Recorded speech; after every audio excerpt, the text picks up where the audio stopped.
At ngayon po ay isang araw na naman po ng ating pag-aaral at paglalakbay sa salita po ng Diyos. Kaya ihanda po natin ang ating mga puso at ang ating mga isip upang patuloy po nating matutunan ang mga aral na ipinapahayag po sa ating pong pagtatalakayan. Sige po, tayo po'y manalangin sandali. Dakilang Diyos, aming inihiling sa iyo na kami po ay samahan mo sa muli naming pag-aaral na ito mula sa iyong mga salita. Bigyan mo ng kalinawan ng mga bagay na sa amin po ay nagbibigay ng kalituhan. Hayaan mo, Panginoon, na sa pamagitan po ng pag-aaral na ito, mabuksan po ang bawat isa sa katotohanan ng iyong po mga salita. Amen. At wala po kaming mga kaisipang idaragdag o ibabawa sapagkat ito ay labag sa iyong kalooban, Panginoon.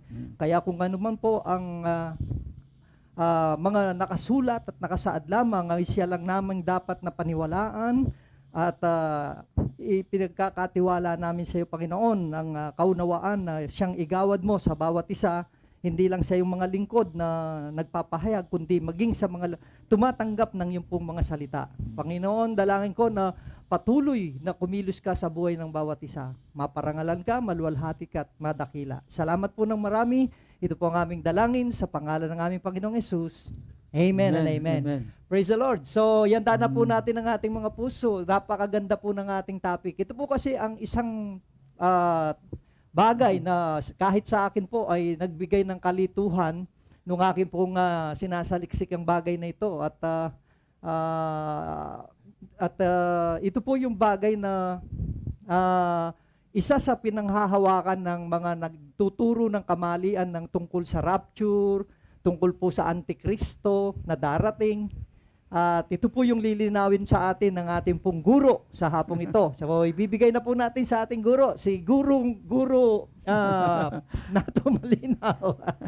Okay. Magandang hapon po sa bawat isa. Naway hindi po kayo nagsasawa.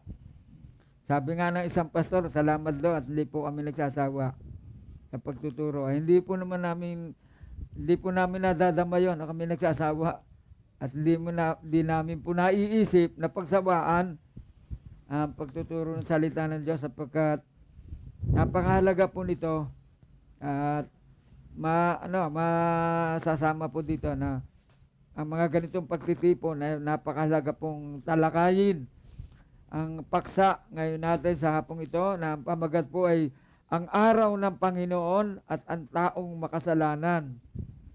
Na masusumpungan po natin ang teksto sa ikalawang Tesalonica, Kapitulo 2, ang talatay 1 hanggang 8, na babasahin po sa atin ni Pastor Abe. No. Basahin po natin yung ating teksto. Ikalawang Tesalonica, Kapitulo 2, talatay 1 hanggang 8. Pakinggan po ninyo. Ngayon, aming ipinamamanhik sa inyo, mga kapatid, tungkol sa pagparito ng ating Panginoong Hesukristo at sa ating pagkakatipon sa Kanya, upang huwag kayong madaling makilos sa inyong pag-iisip at huwag din naman kayong mabagabag maging sa pamamagitan man ng Espiritu o sa pamamagitan ng salita o sa pamamagitan ng sulat na waring mula sa amin, na wari bigang nalalapit na ang kaarawan ng Panginoon. Huwag kayong padaya kanino man sa anumang paraan, sapagkat ito'y hindi darating, maliban ng dumating mula ang pagtaliwakas, at mahayag ang taong makasalanan, ang anak ng kapahamakan. Na sumasalansang at nagmamataas laban sa lahat na tinatawag ng Diyos o sinasamba. Ano pat siya'y nauupo sa templo ng Diyos, na siya'y nagtatanyag sa kaniyang sarili na tulad sa Diyos. Hindi ba ganinyo naaalala, nang ako'y kasama niyo pa, ay sinabi ko sa inyo ang mga bagay na ito. At ngayon nalalaman ninyo ang nakapipigil upang siya'y mahayag sa kaniyang talagang kapanahunan. Sapagkat ang hiwaga ng kasamaan ay gumagawa na. Lamang ay may pumipigil ngayon hanggang sa alisin ito. At kung magkagayoy, mahayag ang tampalasan, napapatayin ng Panginoong Hesus ng hininga ng kaniyang bibig at sa pamamagitan ng pagkahayag ng kaniyang pagparito ay lilipulin. Hanggang doon lamang po ang talatang ating binasa sapagkat hanggang dyan po lamang aabutin ang ating pag-aaral. Yung pong ibang mga talata, hindi na po natin tatalakayin. Atin po lamang aalamin at liliwanagin sa hapong ito patungkol po doon sa araw ng Panginoon at yung pong binabanggit dito ni Apostol Pablo na ang taong makasalanan. Ngayon, nais po namin maipabatid sa inyo mga kapatid at mga kasama sa talakayan, marami po ang naniniwala na ang ikalawang Tesalonica Kapitulo 2 ay naglalarawan ng huling kapanahunan. Ito daw po ay sa end time magaganap na hahantong sa pag-agaw o rapture. Ang pagkahayag ng Antikristo, revelation of the Antichrist, at ng ikalawang pagparito ni Kristo, ng ating Panginoong Jesucristo. Tayo po ay hindi naghahaka-haka, mga kapatid, ng mga salita. Ito pong binanggit ko, ito po nagmula sa isang mangangaral. Isa lamang to sa mangangaral, dahil binanggit ko, marami ang naniniwala. Nga ganun po ang kanilang mga pananaw. Pakinggan po natin si Tim Lahe. Isa po itong tagapagtaguyod ng dispensational teaching. Kumakatawan po siya sa pananaw na ito na kababanggit ko po lamang kanina. Kanina lang. Sinabi niya po ang ganito. 2 Thessalonians chapter 2 verse 1 to 12 contains the rapture, tribulation, and glorious appearing, all in one chapter. The only time I find this in the Bible. Yan po ang sabi niya. Ang kakalat na ito na kanyang inakda ay may pamagat na fear of the storm. Why Christian will escape the tribulation. Page 73. Diyan po natin makikita ang sinabi niya ni Tim Lahe.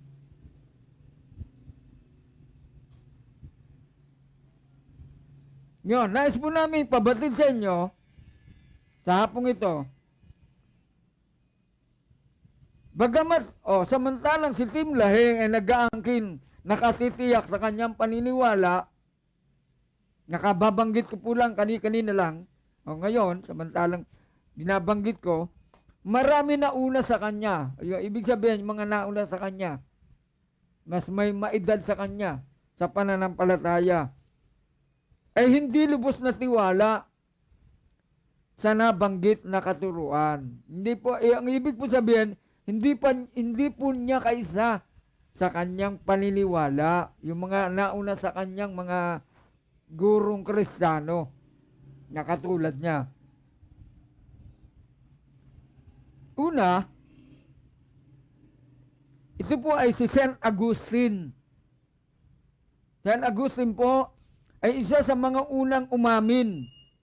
Ito, inaamin po niya, St. Augustine, na ang ilang bahagi ng ikalawang Tesalonica, Kapitulo 2, ay nakalilito. Sa English po ay perplexing. Yan po ang sabi niya, nakakalito daw po itong tekstong ito, na ikalawang Tesalonica, Kapitulo 2. Ikalawang Tesalonica, ang kapitulo po ay 2. Nakakalito daw po, ayon sa kanya. Ganito po ang kanya sinabi, I frankly confess, I don't know what Paul means. Tahasan niya daw talagang ipinahayag, pinababatid, na doon po mga sinabi ni Apostol Pablo dito, sa kabanatang ito na ikalawang Tesalonica, ay hindi niya nauunawaan. Yan po ang sabi ni St. Augustine, hindi niyo po alam.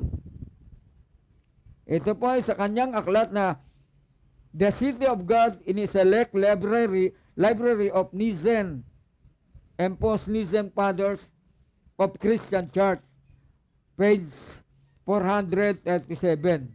Diyan po nakatala ang sinabi ni Saint Agustin. Ang pumapangalawa po ay ang Greek scholar na si Marvin Vincent. Ito po ay Greek scholar na. Marvin Vincent. Siya po ay lubhang nalilito at nagbigay lamang sa kabanata. Ikalawang kabanata ng ikalawang Tesalonica ng pahapyaw na pag-aaral. Hindi po matagal ang kanyang pag-aaral. Dahil nalilito po siya. Ito po ay isang Greek scholar. Ganito ang kanyang sinabi. Pakinggan po ninyo. I attempt no interpretation of this passage as a whole. I attempt no interpretation of this passage as a whole, which I do not understand. Napansin niyo po ba, mga kapatid, na kamag-aaral sa lakayan?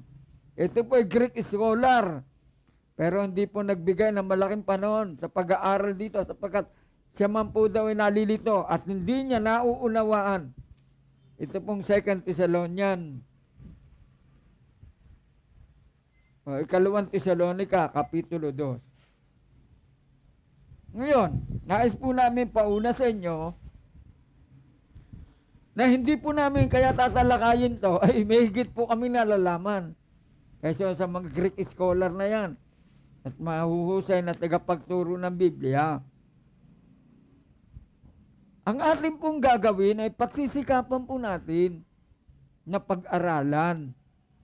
Sapagkat ang Biblia po naman nagtuturo na kapag sinisikap natin mag-aral, ay makakaabot po tayo sa pagkaunawa na katulad nga ng atin na talakay na nakaraan. Pag ang banal na kasulatan po ay talagang sinaliksik natin, makakasumpong po tayo ng unawa. Hindi po bababayaan ng Diyos na tayo ay manatiling mangmang sa katotohanan.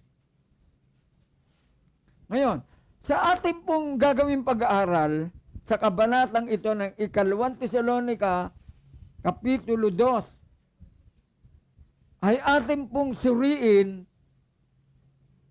pansin niyo na po, suriin natin ang bawat mahahalagang salita na ating nabasa. Yan pong ampi mo po naisip na pinakamagandang paraan upang ating maunawaan kung ano ang sinasabi ng apostol na si Pablo. Yung pong mahalagang salita, yan pong atin tatalakayin sa hapong ito upang atin pong maunawaan ang tunay na kahulugan ng isinulat na ito ng apostol Pablo. Bakit po? Natin susiriin. Dito po sa ikalawang sulat ni Apostol Pedro, meron po siya sinabi patungkol po sa mga sulat ni Apostol Pablo. Nababasahin po ng ating Pastor Abe. Ito po ay sa ikalawang Pedro 3:16. Ganito po ang pagkabanggit ni Apostol Pedro sa uri ng mga pagsulat ni Apostol Pablo. Ito po ang kanyang komento. Basahin po ni Pastor Abe, ikalawang Pedro 3:16. Kung may mga Biblia kayo, subaybayan po ninyo. Gayon din naman sa lahat ng kaniyang mga sulat, na dooy sinasalita ang mga bagay na ito, na dooy may ilang bagay na mahirap unawain, na isinisinsay ng mga di nakakaalam, at ng mga walang tiyaga, na gaya rin naman ng kanilang ginagawa sa ibang mga kasulatan, sa ikapapahamak din nila. Napakaliwanag po. Ibigyan po natin ng i-analyze po natin ang salitang ito.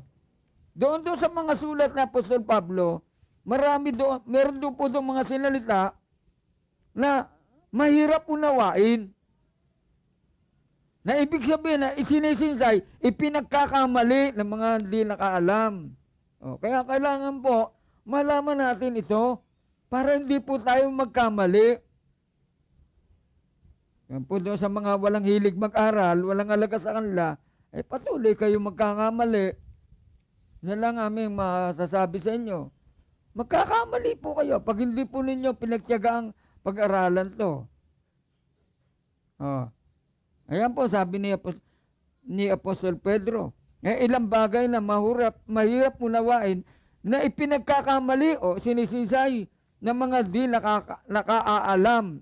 Siyempre, pag hindi mo alam to, basta ka magpapasya o magtuturo, hindi mo pala naunawaan, kakamali ka.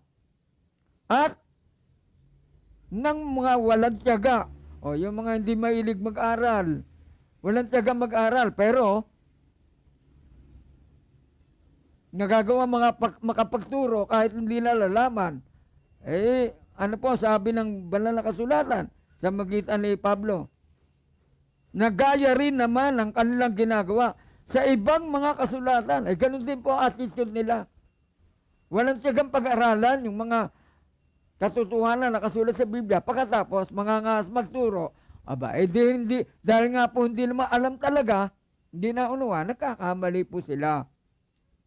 Ayan po, doon po sila nagkakamali. At ano po sinabi? Sa ikapapahamak din nila. Meron po lang nangyayari, pagkamali ang turo mo. Napapahama ka pala. Yun po ang sabi dito ni Apostol Pedro, hindi po ako. Ayan po, nakasulat. Ngayon, bakit po ikapapahama kapag sinsay yung iyong katuruan? Bakit po? Ito po ang sinabi naman ni Santiago, ni Apostol Santiago, sa kanyang sulat, sa Kapitulo 3, ang talatay 1. Pakibasa niyo po, Pastor. Huwag maging guro ang marami sa inyo. Oh. Mga kapatid ko, yamang nalalamang tayo'y tatanggap ng lalong mabigat na hatol. Oh. Hindi po dapat na mangangahas ka agad magturo. Ano, Pastor? Kahit hindi nalalaman, ayaw magtiyaga mag-aral, tapos mangangahas magturo, ang ituturo pala ay mali. Sinsay pala. Meron po palang kapahamakan. Ayan, sabi, huwag maging guro ang marami sa inyo, sapagkat yamang nalalamang tayo tatanggap na lalong may bigat na hatol. Isipin, may mabigat na hatol. Bakit po? Sapagkat mag-aakay ka sa tao sa kamalian. Inililigaw mo ang tao sa katotohanan, di mananagot ka sa Panginoon. Yan po ang sinasabi ng Biblia na atin nabasa at napakinggan. So, napakahalaga po na atin po suriin ang bawat mahalagang salita na ating nabasa sa ating teksto. Ang una po, po sinabi po dito sa Kapitulo 2, talatang 1. Ito po ay patungkol sa ang pagparito ng Panginoon. Na binanggit po dyan sa Kapitulo 2, ang talatay 1, na pwede natin basahin uli. Sir, pakibasa nyo. Yung Ikalawang Tesalonica 2:1. Ngayon, aming ipinamamanhik sa inyo, mga kapatid, tungkol sa pagparito ng ating Panginoong Hesukristo at sa ating pagkakatipon sa Kaniya. Napakinggan nyo po ba? Ang pagparito ng Panginoon, yan po atin tatalakayin muna. Suriin po natin yung salitang yan, ang pagparito ng Panginoon. Ito po bang sinasabi dito ni Apostol Pablo na pagparito sa talatang ito ay pumapatungkol sa second coming na kung saan ito magaganap sa hinaharap. Yan po ba ibig sabihin? Ito po ay ang pagparito ng Panginoong Hesus para sa kahatulan ng unang siglong Jerusalem. Atin pong natalakay na noong nakaraang pag-aaral. Per century Jerusalem. Yan po ang ating katanungan. Ulitin ko po, ito po bang sinasabing ang pagparito ng Panginoon, ay ito po ay pumapatungkol sa second coming. O ito po yung pagparito ng Panginoon para sa kahatulan ng unang siglong Jerusalem. Yung Jerusalem ng unang siglo, ng first century. Yan po ang ating pag-aaralan. Upang matiyak po natin kung ano talaga yung sinasabi ng apostol. Pagpatuloy po natin ang ating pag-aaral. Ang salitang isinalim na pagparito sa talatang 1 ay mula sa Griegong salita na parusya. Ang ginamit po na salitang Greek o original na salita ay parusya, na ang tamang salim po naman ay presence sa ibang konteksto. Ang babasahin po natin sa hapong ito, sa ibang context po naman ay sa English version. English version po ang ating babasahin, na ang salitang parusa po dito, ang salin ay presence o presensya. Yan po ang nakasulat sa original na salita. Mababasa po natin yan sa 2 Korinto o 2 Corinthians chapter 10 verse 10. Pakibasa niyo po, Pastor, sa English version. For his letters say they are weighty and powerful, but his bodily presence is weak and his speech contemptible. Ang salita pong sinalin ay sa English ay presence. Ngunit ang original na salitang Griego po dyan ay parusya. Parusya po ang ginamit na original na salitang Griego. Nga, katulad po ng nabasa natin sa talatang 1 ng 2 Tesalonica Kapitulo 2. Magkatulad po sila. Pero, ang salin po sa English ay presence. At dito din po sa 2 talata natin na kaugnay ay Pilipos Kapitulo 2, ang talata ay 12. O Philippians chapter 2 verse 12. Tingnan po natin kung ano binanggit. In English po. English English, po, Philippians chapter 2 verse 12. Wherefore, my beloved, as ye have always obeyed, not as in my presence only, but now more much in my absence, work out your own salvation with fear and trembling. Yung po salitang presence na binanggit po dyan, ang salitang original po sa Grego ay parusya. Parusya po. So, yung pong salitang pagparito sa 2 Tesalonica, Kapitulo 2, talatang 1, ay presence po, ang ibig sabihin. Ang pagparito ay presence o presensya. Yan po ang ibig sabihin ng salitang iyan. Katulad po ng dalawang kontekstong ito. 2 Corinthians chapter 10 verse 10 at Philippians chapter 2 verse 12. Kansinin niyo po, ang katawagan o term na pagparito ay hindi po nangangahulugang pagbabalik. Excuse me. O return sa English. O ikalawang pagparito. Hindi po gano'n ang ibig sabihin. Ang kahulugan. Ito po'y simpleng nangangahulugang pagdating o pagharap. So, yung pagparito po, na sinasabi dito, tungkol sa kanyang pagdating o pagharap. Yun po ang ibig sabihin ng 2 Tesalonica Kapitulo 2, ang talatay 1 na ang Greek word po ay parusya. Dito po sa dalawang talatang kaugnay, presensya po ang binabanggit. Kaya po, ano po magiging konklusyon natin? Ang ikapit ito o ipatungkol sa physical na pagbabalik ni Kristo mula sa langit.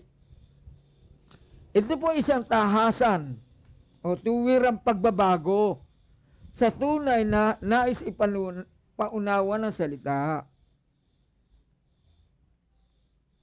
Yan po'y pagbabago na. Hindi po talaga yan ang kahulugan. Ang ibig sabihin ni Apostol Pablo. Nais ko pong unawain niyang mabuti. Hindi po to mapatungkol sa pisikal na pagbabalik ni Kristo mula sa langit o second coming. Yan po ang nais namin pagtibayin sa inyo, mga kapatid. Kasi ang marami po ang paniniwala, ito pong tekstong ito na 2 Tesalonica, Kapitulo 2, talatang 1 hanggang 8, ito po'y tumutukoy po sa second coming o di kaya yung tinatawag nilang rapture. Yan po ang kanilang katuruan na yan nga po ang katuruan din ni Tim LaHaye. Presence. Yan po ang katuruan ni Tim LaHaye. Ngayon, bilang paalaala po mga kapatid, alam po natin tiyakang sinasabi ng Biblia, alam po natin at tiyak po ang Biblia, na ang pagparito po o parusya ng Panginoon ay malapit na. Ito pong pagparito ng Panginoon malapit na sa mga Kristiyanong nabubuhay noon. Bago ang pagkawasak ng Jerusalem noong 70 AD. Itong binabanggit po dito ni Apostol Pablo na pagparito, ito po ang kanila pong pagkaunawa ay malapit na. Hindi po ito future o sa panginaharap pa. Basahin po natin ang Matthew 24, 32 hanggang 33. Basahin po natin ang pagkapaliwanag ng ang Panginoong Jesucristo po mismo ang nagsasalita dito sa Mateo Kapitulo 24, ang talata po 32 hanggang 33. Basahin po natin. Sa puno ng igos nga ay pag-aralan ninyo ang kaniyang talinghaga. Pagka nananariwa ang kaniyang sanga at sumusupling ang mga dahon, ay nalalaman ninyo na malapit na ang tagaraw. Gayon din naman kayo, pagka nangakita ninyo ang lahat ng mga bagay na ito, ay talastasin ninyo na siya'y malapit na nasa mga pintuan nga. Napakaliwanag po. Ito pong dalawang talatang ito, binanggit ng Panginoon Jesucristo, ito po'y tumutukoy sa nalalapit ng pagkawasak ng templo sa Jerusalem, ayon po sa konteksto. Na malapit na daw po. Pag nakita niyo yung mga tandang yan, malapit na. Yan po ang sabi ng Panginoon Jesucristo. Hindi po yan matagal pa, malapit na. Yung pong ikalawang pagparito ng Panginoon, o physical na pagparito, wala pong katiyakan po yun. Wala po sinasabi ang Biblia kung kailan po yon. Pero ito pong sinabi dito, sinasabi ng talata, malapit na. At yan po ay alam natin mga Kristiyano, na ang pagparito ng Panginoon, malapit na. At lalo na po yung mga Kristiyano nung unang siglo, na siyang sinulatan ni Apostol Pablo, alam nilang malapit na sa kanilang panahon, ang pagparito o presensya ng ating Panginoong Jesucristo. At yung nga po ay yung nalalapit na pagkawasak ng templo sa Jerusalem. Ngayon, basahin din po natin itong Santiago Kapitulo 5, ang talata 8. Pero bago po basahin ni Pastor Abe, kayo pong kasama namin na nakikipagtalagayan, nakikipag-aralan, unawain niyo pong mabuti ang aming binabahagi sa inyo. Kapag tulad ng amin nabanggit kanina lamang, yung pong mga Bible scholars at mga tagapagturong mga talagang kinikilala sa buong mundo, hindi po nila nauunawaan ang sinabi ni Apostol Pablo. Ngayon, ba't po naman parang naunawaan ni Pastor Jun, ni Pastor Nato, ni Pastor Abe, sa amin pong pagsisikap, nariyan po ba kayo? Sa amin pong pagsisikap na suriin ang bawat salita At ito nga pinapaliwanag sa amin sa inyo, lumilitaw na ito po pagparito ay hindi po ito ang ikalawang pagparito ng Panginoon sapagkat sinasabi po dito na malapit na. Malapit na po itong pagparitong ito. Alam po yan ng mga kinulatan ni Apostol Pablo o mga unang Kristiyano. Alam nilang malapit na. Eh yung po second coming, hindi po malapit na po yun. Matagal po yun dahil wala pong tanda na ibinigay ang ating Panginoon sa Kristo. Itong binanggit niya po dito sa Matthew 24, 32, 33, nakakababasa lang ni Pastor Abe, ito po ay binabanggit ng Panginoon yung nalalapit na pagkawasak ng templo sa Jerusalem. Ngayon, pakinggan po naman natin sa Santiago, Apostol Santiago, Kapitulo 5, sa kanya sulat, ang talatay 8. Pakibasa nyo, Pastor. Mangagtiis din naman kayo. Pagtibayan ninyo ang inyong mga puso sapagkat ang pagparito ng Panginoon ay malapit na. Tingnan nyo. Ano po sabi ni Apostol Santiago? Bumanggit po siya ng pagparito ng Panginoon. Pero ang sabi niya po, ay malapit na. Ay kung yan po ay pagparito ng Panginoon, sa ikalawang pagparito niya na physical, o panggawin ng pagdagit o pag-agaw, ay hindi po nagkakaugma yung sinasabi ng Panginoon. Kaya una natin na pag-aralan na ang kanyang pagparito ay walang nakaalam. Ngayon, pakinggan po ninyo na nakikipag-aralan at kasama namin sa talakayang ito. Paano masasabi ni Apostol Santiago sa kanyang mga mambabasa, tagapakinig, sa kanyang sulat, na mga tiis hanggang sa pagparito ng Panginoon kung ang pagparito ay hindi pa malapit sa kanila? Kung ang pagparito po na kanyang binabanggit ay walang katiyakan, walang tanda, walang makakalam, bakit siya sinasabing malapit na? Yan po naayos namin inyong maunawaan. Ayun po mga una nag-aaral ng Biblia, hindi po nila nakukuha. Ito pong aming hinihimay sa inyo. Ina-analyze na ito mabuti ang bawat pagkasalita. Bakit? Kasi meron na po silang pangunang katuruan na natanggap. Doon na po sila nangahawakan. Yung itinuro ni Tim LaHaye na ito po ay pumapatungkol sa ikalawang pagparito ng Panginoon at pagdagit. Kaya po yung mga pangkasalukuyang mga Kristiyano ngayon, paniniwala po nila, yan po ay ang ikalawang pagparito ng Panginoon o di kaya a rapture o pag-agaw. Yan po ang kanilang paniniwala. Kaisa po sila ni Tim LaHaye. Pero, ulitin ko po, yung iba pong nauna kay Tim LaHaye, hindi po ganyan ang paniniwala. Hindi po ganon. At ito nga po, nililiwanag natin. Ngayon pong pagparito ng Panginoon, hindi po yung tumutukoy sa panginaharap na pangyayari. At ngayon, atin po binibigyan ng diin, ay sinabi ni Apostol Santiago, Pastor, na malapit na. Paano sasabihin niya malapit? Paano niyo nalamang malapit? Kung ito ay patungkol sa ikalawang pagparito ng Panginoong Jesucristo. Ngayon, matatag po ang paniniwala ng apostol at ng mga iba nung panahon niya na malapit na o sa English po ay imminent. O hindi na magtatagal ang pagdating ng Panginoon. Yan po ang paniniwala ng apostol na si Santiago. Kaya sabi niya, magtiis kayo. Malapit na ang Panginoon o ang araw ng Panginoon. Kaya po, ang ikalawang Tesalonica, Kapitulo 2, talatang 1, ay nararapat ituring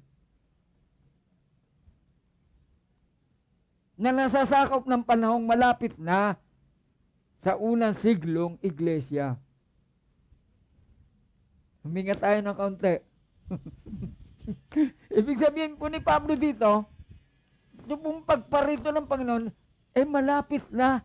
Yan po ang dapat nating yakapin na paniniwala at tanggapin. Hindi po yan second coming. Kapagkat yung second coming, pag kinapitan natin na malapit na, ay lalabag po sa katuruan ng ating Panginoon at ng ibang apostol. Sapagkat yung po second coming, wala po yung tanda at wala pong makaaalam. Ayon mismo sa Panginoong Jesucristo. Pero po yung nalalapit na pagkawasak ng templo sa Jerusalem, ay ibinigay po ang mga tanda. Sabi ng Panginoon, pag nakita nyo na itong mga bagay na ito, nasa mga pintuan na. Ako'y nasa mga pintuan na. O, malapit na ako. O. Sa mga dun po, ito pong ikalawang Tesalonica 2:1, ulitin ko po, ay dapat nating ituring na nasasakop ng panahong malapit na sa unang siglong iglesia. Yan po ang sinasabi.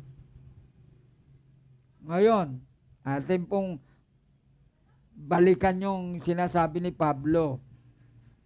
Dito po sa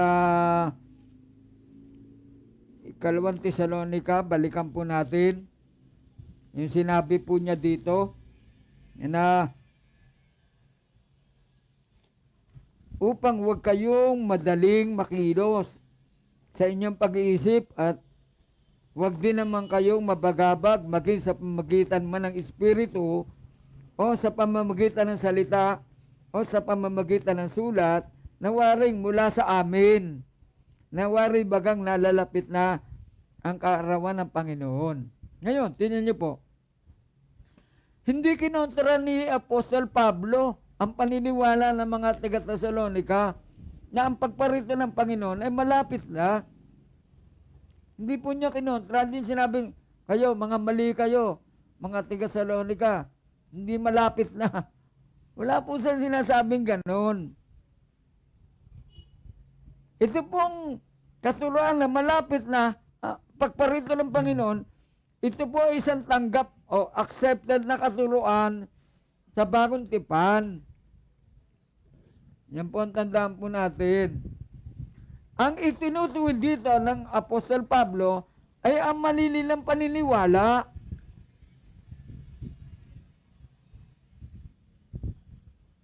Hindi po niya kinontra yung paniniwala ng mga taga-Tesalonica na malapit na ang pagparito ng Panginoon. Ang kanya pong itinutuwid ay yung malililang paniniwala na ang Panginoon ay dumating na o presensya na o presente na noong pagkakataon na yaon. Yan po ang tinutuwid niya. Kung sila man nakatanggap ng sulat o sa anumang paraan, huwag kagad silang mababala. Napaka sinabi niya na mayroon pang mga dapat bantayan o dapat pang obserbahan bago dumating ang araw ng Panginoon. Yan po sinasabi niya. Pero hindi niya sinasabing hindi malapit. Yan po nais kong maunawaan nyo. Nais naming naipanawa sa inyo. Ngayon, eto po. Ang kaguluhan po o confusion ay nagaganap, ang nangyayari patungkol sa pagparito o coming ng Panginoon. Dahil sa mga nagbabasa ng Biblia, tayo po nagbabasa, sasama na po namin ang aming sarili.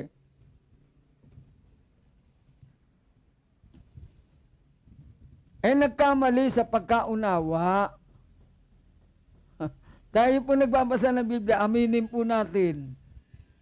Nagkamali sa pagkaunawa na ang pagparito o coming ay laging nangangulugang pisikal na pagbabalik ni Jesus mula sa langit. Yan po ang confusion na dumadaig sa bawat nagbabasa ng Biblia.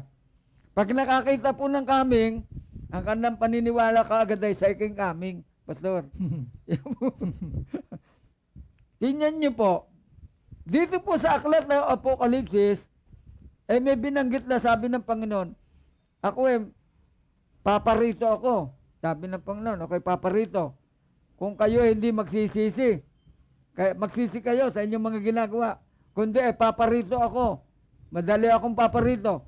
Hindi po yung tumutukoy sa second coming. Kapag meron pong kondisyon ibig po sabihin, kapag hindi nagsisi, darating siya.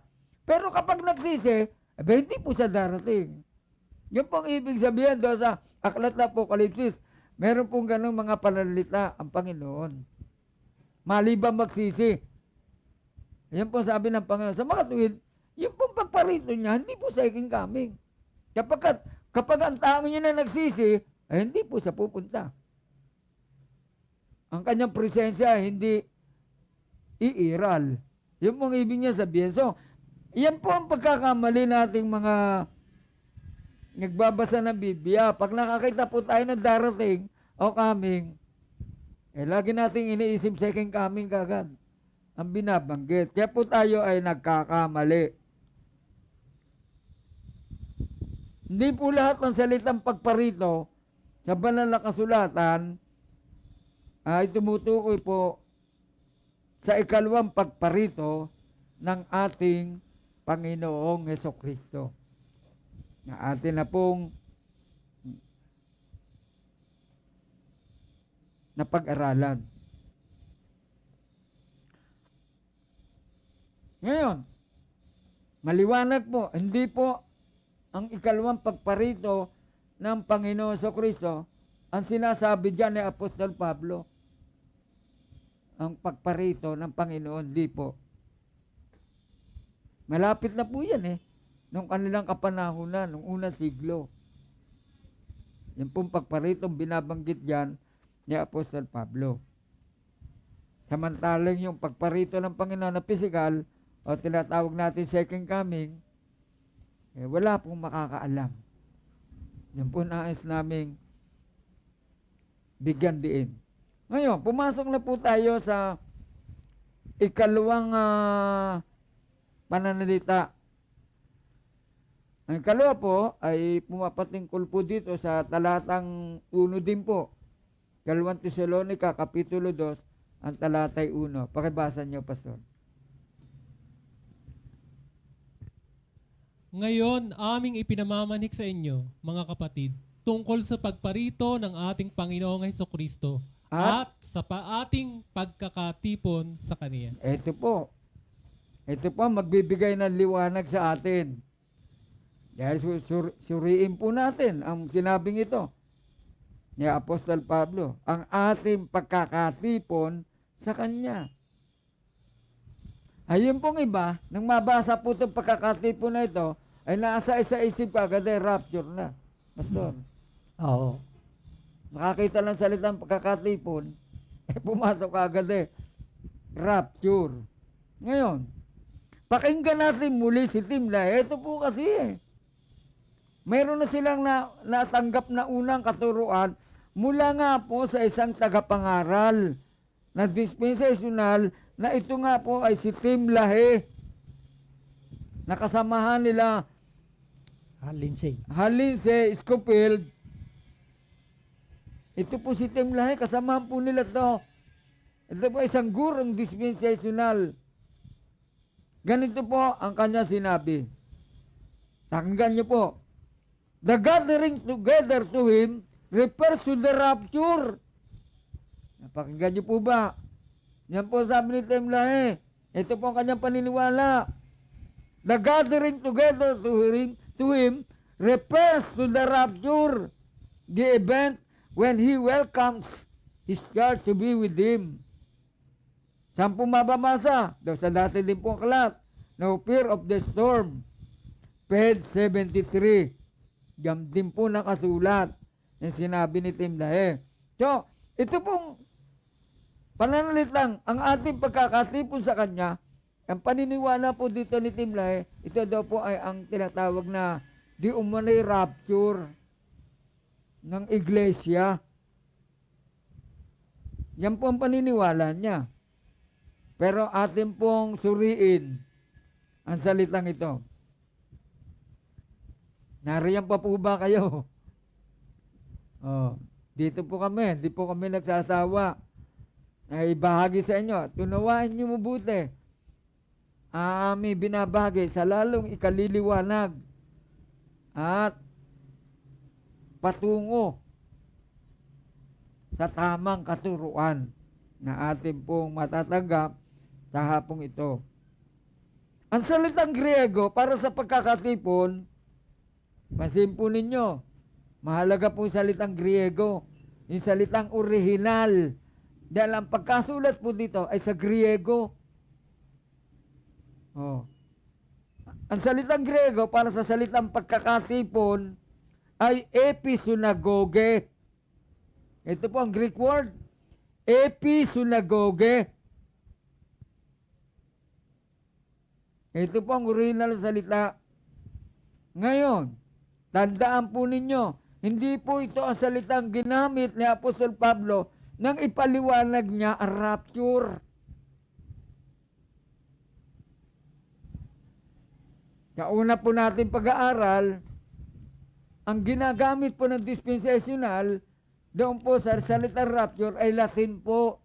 Latin. Na ang kanilang ginagamit po ay rapere. Latin word.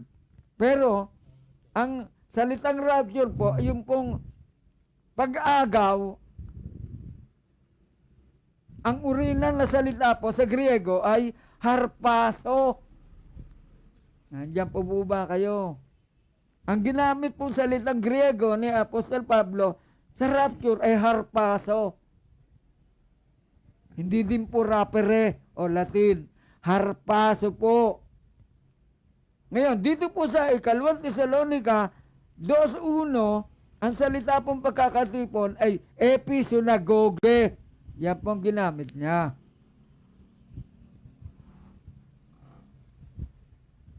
Yan na po, nakuha nyo. Hindi po itong episynagoge ang ginamit ni Apostol Pablo nang ipaliwanag niya ang rapture o pag-agaw. Hindi po. Binanggit ko na po sa inyo, tandaan nyo. Kaya po, sa sino mang naniniwala na ito'y patungkol sa rapture, maaaring tanungin ang Apostol Pablo. Tanungin natin si Apostol Pablo. Apostol Pablo, bakit kayo gumamit ng iba salita? Kaya yung ikalawang sulat. Apostol Pablo, bakit iba salita ang ginamit mo? Yan po. Tanungin natin siya. Bakit ibang salita? Bakit episynagoge? At hindi po yung harpaso? Bakit hindi diretsa ang sinabi ni Apostol Pablo at sa ating pagkakatipon para sa pag-agaw patungkol sa Kanya o sa Panginoong Hesus? Patungo. Bakit hindi po yun ang sinabi niya? Bakit ang ginabi niya? Bakit ang binanggit niya dito sa ating pagkakatipon? Bakit episynagoge ang ginamit niya?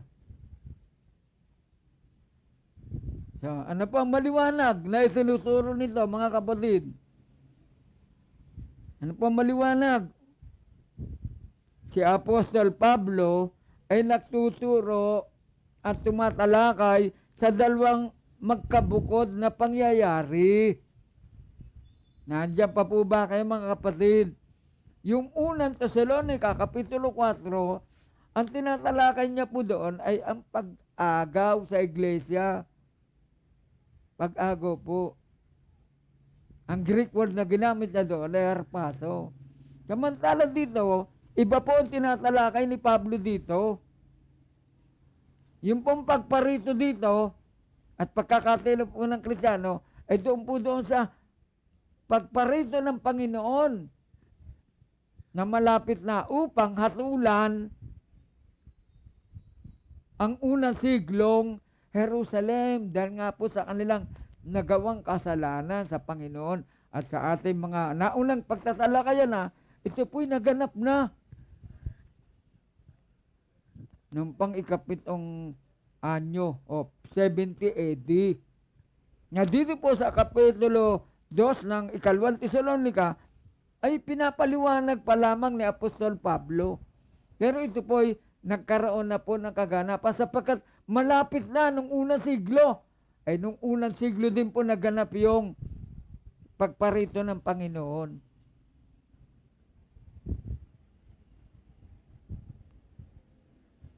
Naganap na po yan. Di po yan ang ikalawang pagparito ng Panginoon sa Kristo o ang pag-agaw. Yan po nais naming liwanagin sa inyo. Yung unang Tesalonica, ang tinatalakay ni Apostol Pablo ay patungkol po sa pag-agaw o rapture. Ito pong ikalawang sulat niya ay po tumapatungkol sa pagparito ng Panginoon upang hatulan ang unang siglong Jerusalem. Dahil sa kanilang nagawang kasalanan sa Diyos at sa Panginoong Jesucristo at pagpatay nila sa mga propeta na ating pong natalakay na. Ngayon, nais po namin paalala sa inyo, habang tayo nag-aaral, ang salitang Griego na episynagoge ay ginamit sa isa pang bukod na talata. Ito, sa lalo pang ikaliliwanag. Yung pong sa ating pagkakatipon sa kanya, sa Kapitulo 2, na ikalawang Tesalonica 1, ay episynagoge. At ito po ay ginamit din sa isang bukod na talata sa Bagong Tipan. Ito po ay sa aklat ng Hebreo, Kapitulo 10, ang talatay 25. Pakibasa niyo po, Pastor.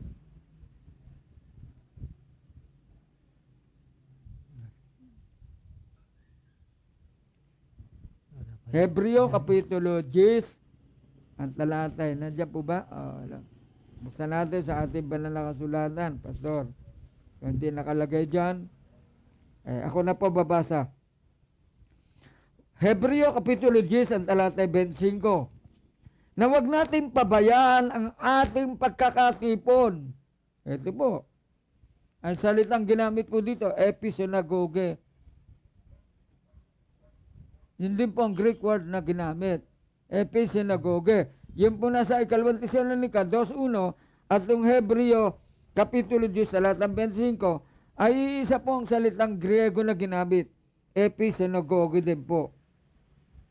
Huwag natin pabayaan ang ating pagkakatipon na gaya ng ugali ng iba, kundi mga kaaralan sa isa't isa, lalo na kung inyo namamalas, nalalapit na ang araw. Oh. Nalalapit na po. Yung araw, ang binabanggit pong araw dito, ay yung pong pagparito ng Panginoon.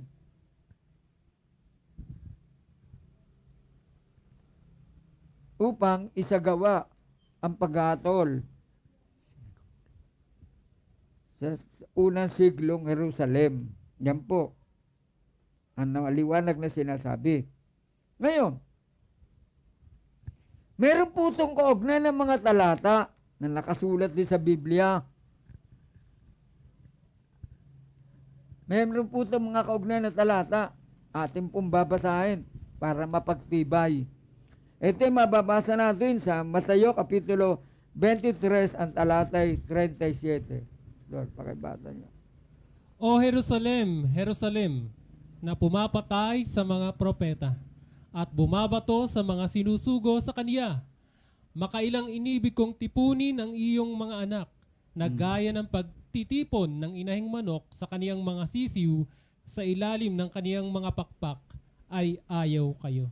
May binanggit po salita ditong tipon, tinitipon. Ngayon, basahin natin ang ikalawang talata.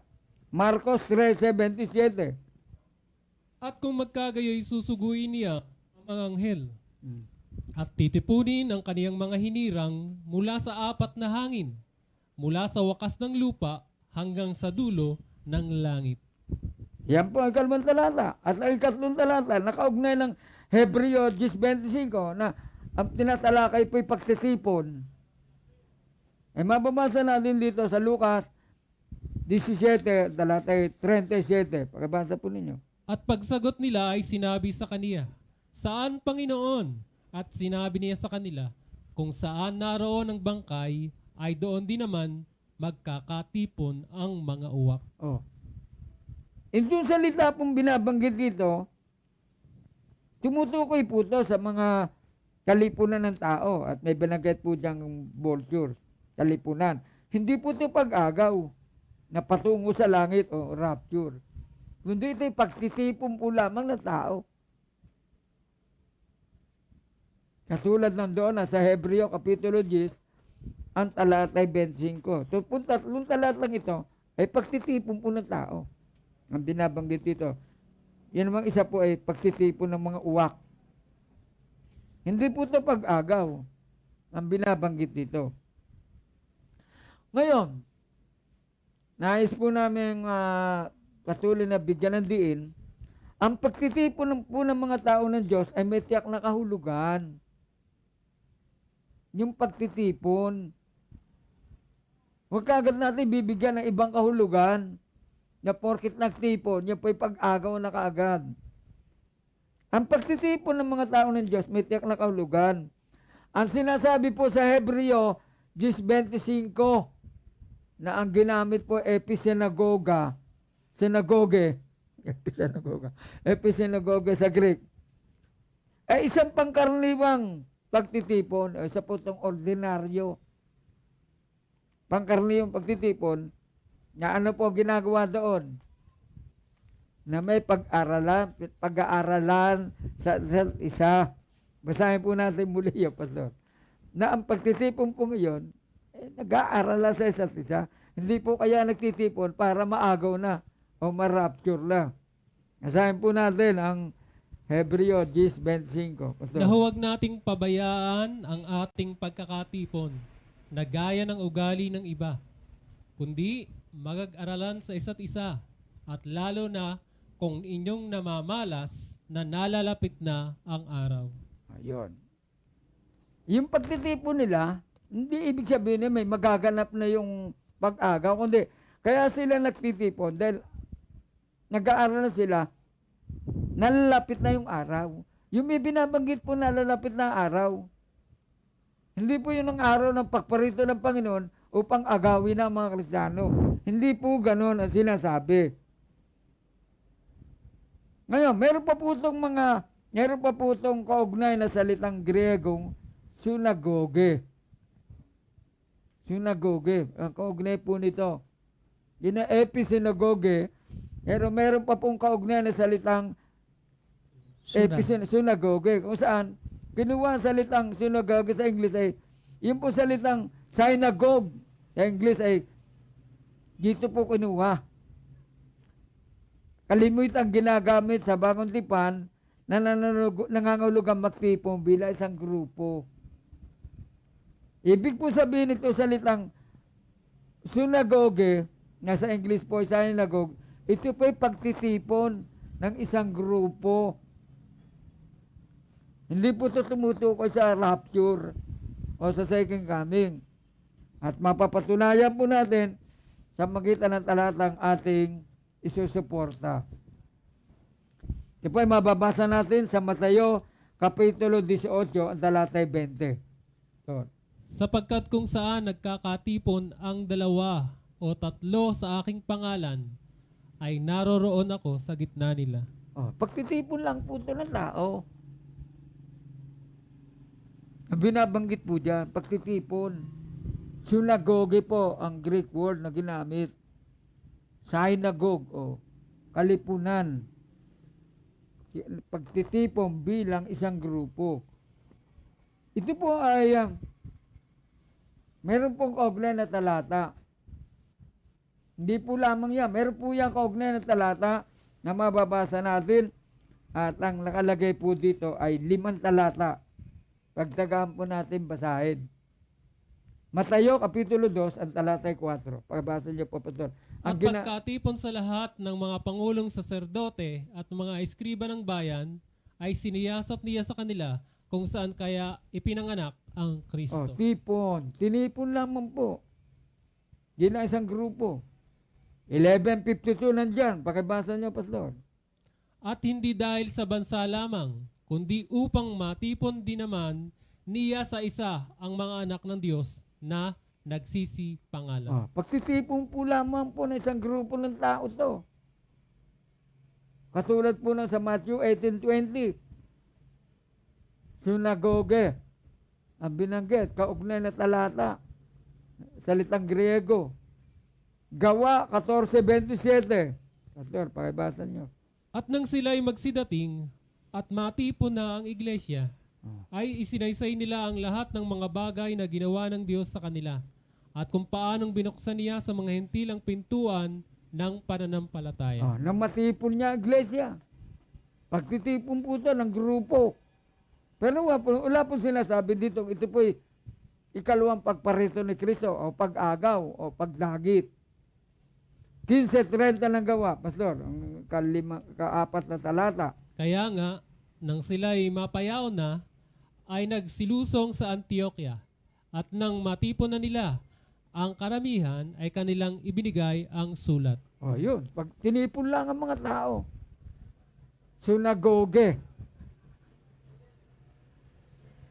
O rin ang salitang Grego. At ang huli pong talata ay unang Korinto 5:4. Sa pangalan ng ating Panginoong Jesus, nang nangagkakatipon kayo at ang aking espiritu nataglay ang kapangyarihan ng ating Panginoong Jesus. Yun, pagkakatipon po ito, isang normal na pagtitipon, ordinaryong pagtitipon po ito ng mga tao. Ang binabanggit dito, wala pong binabanggit dito na pag-agaw o ikalawang pagparito ng Panginoong Jesucristo. Sinasabi po dito ang pagtitipon. Ngayon, ang pagtitipon po dito ay horizontal. Pag ganun po yan. Hindi po ito vertical na pagtitipon na para akmang papunta na sa itaas. Hindi po ganon. Hindi po sila tinipon na para bang may pupuntang pataas. Kundi vertical, horizontal po ang pagtitipon na ito. Pagtitipon o isang ordinaryong kalipunan ng mga tao, binabanggit po ng mga salitang ito. Hindi po ito pagtitipon upang salubungin na ang Panginoon sa alapaap. Na katulad ng binabanggit ni Apostol Pablo sa kanyang unang sulat sa unang Tesalonica, Kapitulo 4. So, Pastor, yan lang po ang ating pangunang pagpapaliwanag sa hapong ito. Dalawang mga pananalita pa lamang ang ating napag-aralan, Pastor, sa hapong ito. At tatalakay, una, ang pagparito ng Panginoon. Na hindi po naman tumutukoy sa second coming. At pangalawa, yung pong ating pagkakatipon sa Kanya. Ito po isang ordinaryong pagkakatipon. Hindi po ito tumutukoy sa second coming. Isang ordinaryong pagtitipon sapagkat ang ginamit pong salita dito ay episinagoge. Hindi po ginamit na salita dito ay harpaso. Tinipon sila para agawin na. Harpaso. Oo. Hindi po harpaso binanggit ni Apostol Kaya Pablo. gawa nga ho nung salitang pagdating, agad-agad naisip Oo, inakagal lang inisip darating ang Panginoon. ikalawang pagparito ni Kristo o di kaya ay rapture. Dalawang bagay, Pastor, ang may pagkakamali ho dyan Itong mga dispensationalists at saka itong mga preterists. Ang preterists naman, tinuring nila na yung coming niya doon sa pagkawasak ng Jerusalem, yun na rin yung second coming. Kaya sa kanila, fulfilled na ang lahat. Pakipaliwanag na ninyo, Pastor, yung salitang preterist. Kung ano ibig sabihin noon. Di natin ay paliwanag nung Oo. Ang pakipaliwanag nyo nga. Yung preterist ay paniniwala na ang Panginoong Jesucristo ay nakarating na. Yun po ang paniniwala. Fulfilled na. Ang lahat ng nakasulat sa banal na kasulatan, fulfilled na. Oh. Kaya magiging question natin kung totoo at tunay yung sinasabi ng mga preterist, bakit hindi pa ho nag-unaw ang mundo? Kasi pagkatapos ng pagdating ng Panginoon susupukin na po yung langit at lupa. Yun ang pagkakamali naman ng mga At preterists. saka, Pastor, sa ikalawang pagparito ni Kristo, magkakaroon po ng pagkabuhay na magmuli Oo. ng mga patay. Wala po naman naganap na resurrection doon sa Matthew 24:29 up to 31. Bagkus namatay pa nga. Wala po doon nabuhay ng mga patay.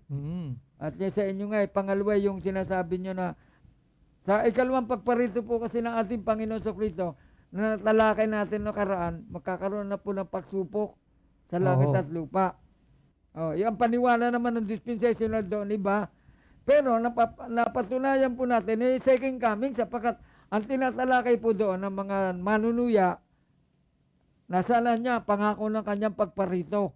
O, doon sa kamakatwi, doon po sa pagparito ng Panginoon, ayon sa pagtuturo ni Apostol Pablo, doon po magaganap ang pagsupok sa second coming ng langit at lupa. Yan pong pagtuturo ni Apostol Pedro sa ikalawang Pedro, Kapitulo 3. Kaya, yan po ang ibig sabihin ng preterist. Yung mga preterist, Pastor, ay fulfilled na. Fulfilled yan. Ang ibig sabihin, yan po ang grupo ng mga nakasulat na hula sa Bagong Tipan ay naganap na po lahat. Yan po ang kanilang paniniwala. Oo. Kasama na ho yung pagbabalik ng Panginoon dun sa ano eh. Yun yung paniniwala nila Sa na Matthew Kapitulo 24, talatang 29 hanggang 31. Yun daw po ang second coming na. Kaya hindi po natin sinasabing second coming sapagkat ang Panginoon sa Kristo nagsabi sa Matthew 24:36 na walang makakaalam. dito sa Pilipinas, Pastor, meron nung isang mangangaral na noong 2005 daw, April, dumating na ang Panginoon. Kaya pumunta sila dun sa isang bundok. Pastor, kung atin pong pag-aaralan talaga at sila naniniwala sa Biblia, at lumalabas po kasi meron na silang sariling Biblia. Pastor, meron na po silang sariling katuruan. Hindi po ganun ang katuruan ng Biblia sapagkat ang katuruan po ng Biblia, Pastor, Hindi mababago, Pastor. pagparito po ng Panginoon, magkakaroon ng pagkabuhay na magmuli. Ngayon, dahil nga po sa kanyang katuruan, yung mga ngaral na nandoon, sa ibang lugar, sa ating bansa, huwag natin tukuyin yung Pangalan niya. pangalan at lugar. Baka sabihin na tayo nanunuligsa. Kung ang Panginoon dumating na, wala na po resurrection. Wala na pong pagkabuhay na magmuli ng patay. Kung dumating na, sa kanya wala na po yun. Atin po natalakay no karang pag-aaral, Pastor, doon sa ikalawang Timoteo na ang nagtuturo na wala na pagkabuhay na magmuli, ginugulo. Pastor, ginugulo ang pananampalataya ng iba. Inaalis po nila yung pag-asa ng mga Kristiyano, yung nga po ang pagkabuhay na magmuli. Ngayon, kung sa kanyang katuruan dumating ng Panginoon, wala na pong pagkabuhay na magmuli na magaganap. Samantalang sinabi ng Panginoon sa Kristo, ang pagkabuhay na magmuli magaganap sa huling araw. At ang katuruan naman ni Apostol Pablo, yung huling araw na yan ay sa second coming. Unang Korinto, Kapitulo 15. Pastor. Ang nakita ko lang po dito, Pastor, ay yung kailangan po talaga sa pag-aaral ng Biblia. Kailangan May kaalaman Oo, talagang. at pagtitiyaga. Oo, Kasi kailangan po, kaya ko po nasabi yon dahil sabi nyo nga po, ang Greek scholar na si Marvin Vincent, Greek scholar na. Greek scholar na pero hindi niya naunawaan yung Sinasabi. yung asorpago, yung ano, yung Episinagogo. papasok. Sinagoge. Ibig sabihin, Episinagoge. kung bakit pahapyaw niya lang pinag-aralan yung bagay na yun. Kaya nga, napakahalaga po pala talaga na mayroon kang tiyaga Sa pag-aaral. Kasi Opo. pag wala kang tiyaga, masisinsay ka. Magkakamali ka. Kasi ako, Maapektuhan yun naapektuhan po pala yung mga doktrina dahil sa walang katiyagaan. Walang tiyagaan. Hindi, kasi ang pumapasok sa kanila, itong bagay na ito, ay hindi gaanong mahalaga, Pastor. Kasi katulad ng paniniwala nating dati, anyway, ikaw naman ay na kay Kristo, tinanggap mo si Jesus. So, dumating man siya ng pre, dumating man siya ng mid, dumating man siya ng post, walang problema, sasama ka pa rin. Yun ang katuwiran ng iba, Pastor Pero hindi nila kaya hindi nila masyadong pinahalagahan na saliksikin ng bagay na ito. Kaya nga po, tinandaan ko po yung sinabi ni Apostol Pedro, yung huling bahagi. Sabi niya, nagaya rin naman ng kanilang ginagawa sa ibang mga kasulatan sa ikapapahamak nila. Napakaano po pala yun. Dahil nga, Ikapapahamak Pastor, po pala. dahil nga wala siyang tiyaga mag-aaral, nasinsay na sila. Oo. Ngayon, yung sinsay nilang paniniwala, sineshare nila sa iba. Di yung iba nasisinsay na din. Sinsay na din ang Napapahamak po. Napapahamak na din sa Dahil mali sa nilang maling katuruan. katuruan, Pastor. Kaya po pala. Kaya ang ano ko po, isa ko pong question dito Mas kapaniwala ba yung mga naunang tagapagturo kay Tim Lahe na sinasabi niyong hindi sang-ayon sa kanyang pinaniniwalaan Bakit na ano po yun? Kasi, kaya po sinasabing yung hindi, ng mga nauna sa kanya, ay hindi po yan ang katuruan ng unang ng mas matanda ho kasi sina Agustin kaysa kanya Timlahi. Mas naunang mga guro ng banal na Ibig kasulatan sabihin po, yun. yung turo ni Tim Lahe, iba sa turo ng mga unang tagapagturo. Hindi po, Pastor. Wala Ng pong gano'n. kasulatan. Kasi yung turo ni Timlahi ay doon nagsimula sa katuruan nila John Darby na yan po ay nagmula lamang noong 1830. Samantalang sina Agustin, wag natin isama si Vincent, yung Greek scholar, Pastor Marvin Vincent. Hindi po natin sasama yon dahil mga bago yon.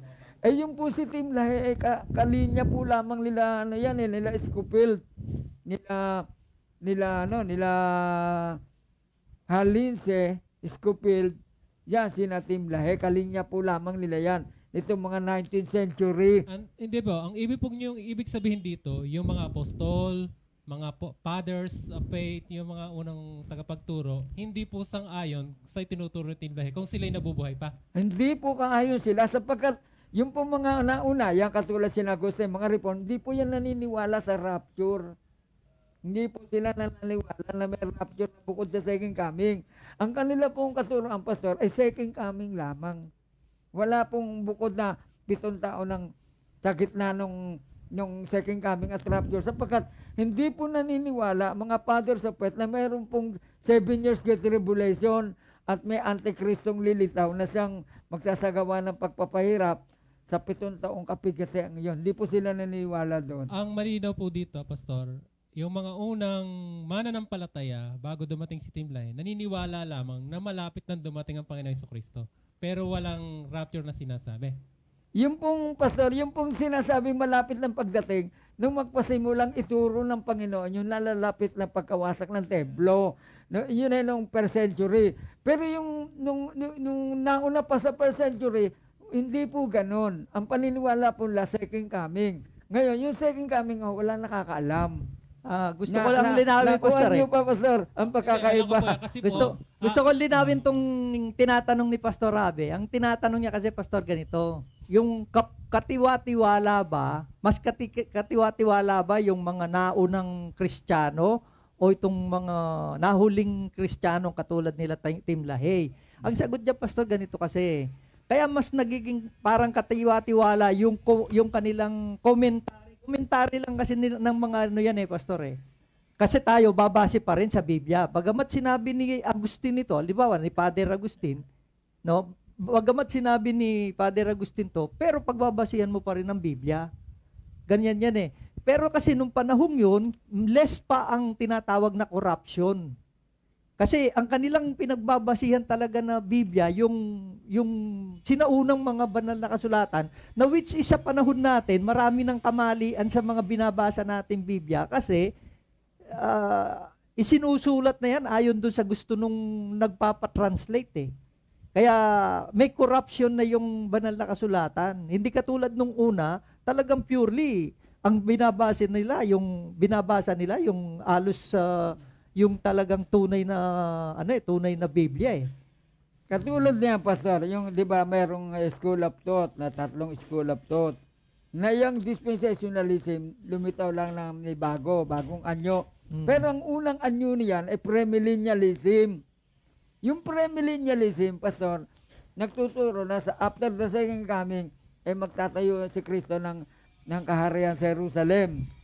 ng 1,000 taon. 1,000 taon. Yun ay hindi pinaniniwala ng mga amillennial at ng mga postmillennial.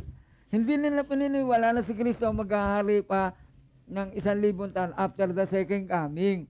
Pero nagtuturo niyan yung premillennialism. Ngayon, yung makabagong anyo ng premillennialism, nagsimula noong 1830 sa magitan ni John Nelson Darby, meron na silang katuruan na secret rapture, 7 years great tribulation, 2 stages of the coming of Christ, 2 stages. Tapos may millennial kingdom sila. Yan ang katuruan nila. Hindi po, kaya ko naman po naitanong yung sinabing malapit na. Kasi di ba, Di ba pag tayo nagpe-pray, yung sabi, wag nating, pag nagkakatipon, wag nating kalilimutan, yan binasa natin sa 10:25 ng Hebrew, wag nating kalilimutan ganitong pagtitipon katulad ng ginagawa ng iba. Ngayon, lalo na ngayon na nalalaman nating malapit na ang pagdating ng Panginoon. Yung kasing sinasabi niyang malapit na, lalo na malapit na ang araw. Kung titingnan natin, maraming pagtatalo dyan. Ano ba yung araw na yon na sinasabi? Merong iba't ibang view dyan doon sa araw na yon. Pero ang Pastor. talagang view, Ito, Pastor, di ba natalakay lang natin, 2 passage pa lamang. Yung una, yung pagparito ng Panginoon. At ang pangalawa, ang ating pagkakatipo sa Kanya. Meron pa po tayo tatalakay yung 3, Pastor. Sa susunod. Atin na muna ngayong tinapos, Pastor. Meron pa po tayong tatalakayin na ito, natapos po natin yung ating pagkakatipo sa Kanya. Ikalawa po yun. Ang una yung ating ang pagparito ng Panginoon, natalakay na natin. Tapos yung ating pagkakatipo sa Kanya. Tatalakayin po natin sa susunod, Pastor, ito pong kaarawan ng Panginoon. Diyan Ito na po, papasok Pastor, sa number yung katanungan. Nandito na po kung ano po itong kaarawan ng Panginoon ito. Ito ba ay second coming? Oo, no. Pagkatapos, ito po, Pastor, yan na sa atin sinasabi, ito daw ay hindi darating eh. Ito, sa 4. Tapos, tumukoy dito upang siya mahayag. Ito naman taong makasalanan. Ito, bukan natin, tatalakayin natin to. Pero dito po sa Pastor, sa araw ng Panginoon, na ito hindi darating. Bakit hindi darating? Na ito hindi tumutukoy sa second coming, na pag-aaralan po natin sa susunod.